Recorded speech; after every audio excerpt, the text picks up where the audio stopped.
గంగా జలము తెచ్చి నీకు అభిషేకము చేతునంటే మరి గంగా జలమున చేప కప్పల ఎంగిలంటున్నావు శంభో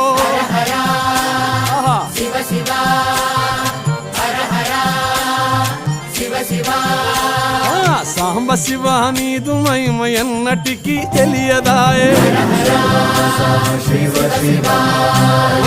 ఆవు పాలు తెచ్చి నీకు అర్పితము చేతునంటే